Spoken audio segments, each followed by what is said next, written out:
Hello, Fabulous Virgo. Welcome to your horoscope for the month of January 2018, looking at life and love. I am your astrologer, Nadiya Shah. Thank you for being here. What an amazing month it is. We've got an active sky, we've got a supermoon, we've got an eclipse, and I think you will find a way to enjoy it all. So let's start with the supermoon right out of the gate as we start this month. We have got a powerful full moon taking place. Now, it is called a supermoon because it's happening closer to the earth than normal. And what that means is that it appears larger in the sky, amplifying its symbolism for us.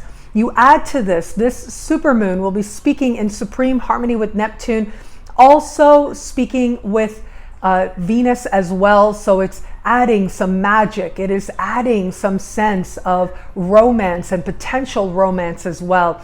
Now, this is happening in a part of the sky for you that has to do with friendships and groups you belong to.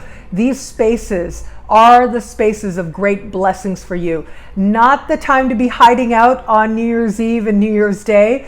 Definitely, if you get any invitations, go. Make sure you're spending time with other people and you're able to allow these blessings to come in that much more. And this is about other people wanting to bring opportunity, inspiration, support, whether it is support in terms of the ideas that you have or support for you to let you know that you are loved and appreciated and approved of. All of that is on offer with this powerful supermoon that we have starting off this month. As we move to the middle of the month, we are going to have a new moon, and it is happening in fellow Earth sign Capricorn. Now, this new moon will be speaking with Uranus and speaking in harmony with Mars. So I have my eye on it, let's put it that way, because that conversation with Uranus suggests new things may seem to come up out of nowhere. So I'm thinking about this in terms of its symbolism for you, having to do with heart, having to do with romance, having to do with children as well, children you want, children you have, as well as creative and artistic endeavors also. So there are a few ways I'm seeing this play out. One has to do on the love front, and I'll talk about love in a moment. The other has to do with fertility and children. If you want children, then this can be a very surprising time. If that's the last thing on your radar in particular, pregnancies that take you aback, that surprise you can happen with this energy.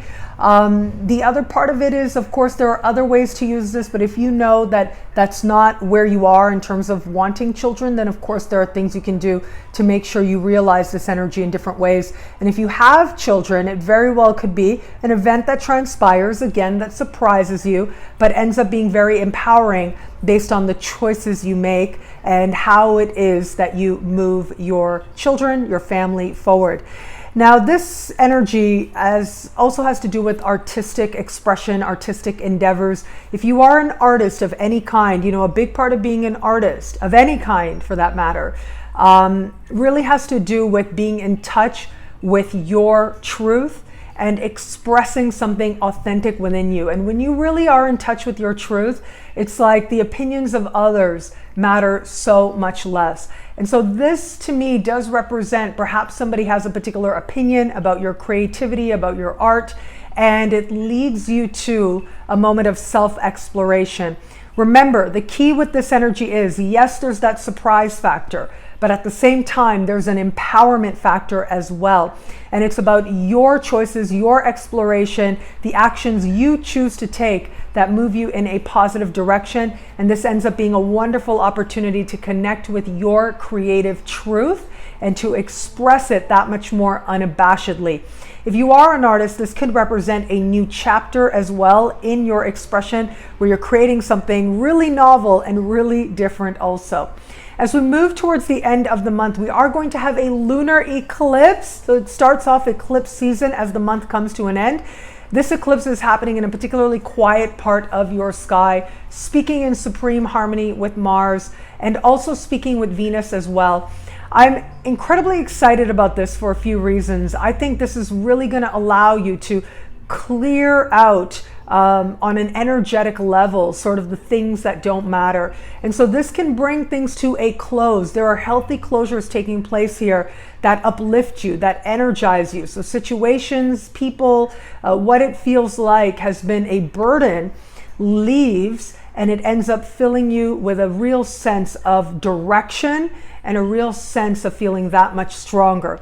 And this eclipse could bring those endings sort of by surprise. Eclipses sometimes like to come about by surprise, but it seems to be something that you are actually very grateful for. And that is part of that Venus blessing connection in the mix.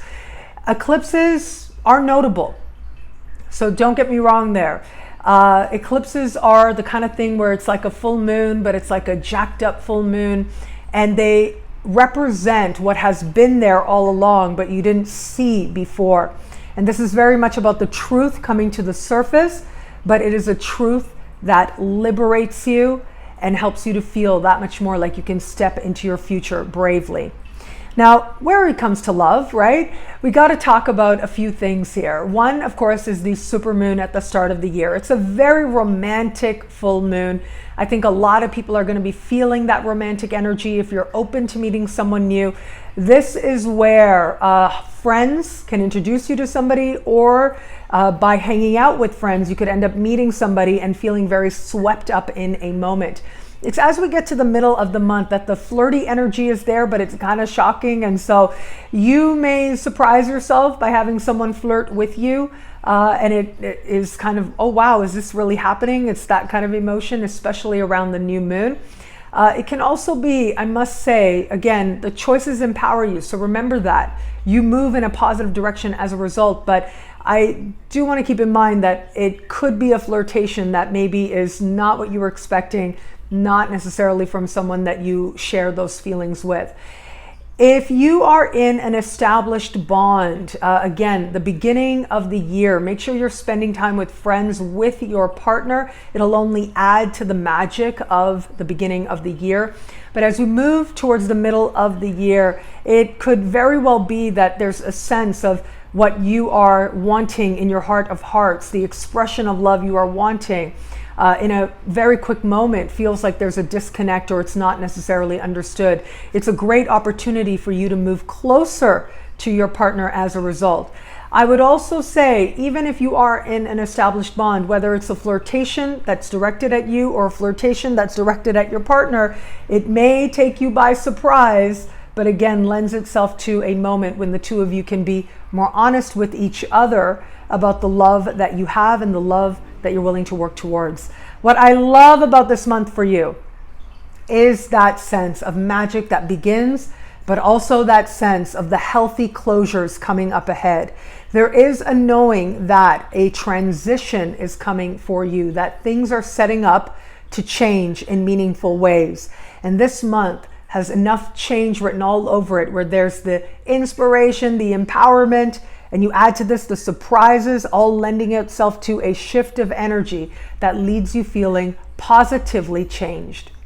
Well, thank you so much for watching. You can get a video like this every week by logging on to astrofabulous.com or nadiyashah.com. Sign up to be one of my superstars. Superstars get expanded exclusive video scopes every week at astrofabulous.com or nadiyashah.com. Thank you again for watching. It'll be a great month. Enjoy.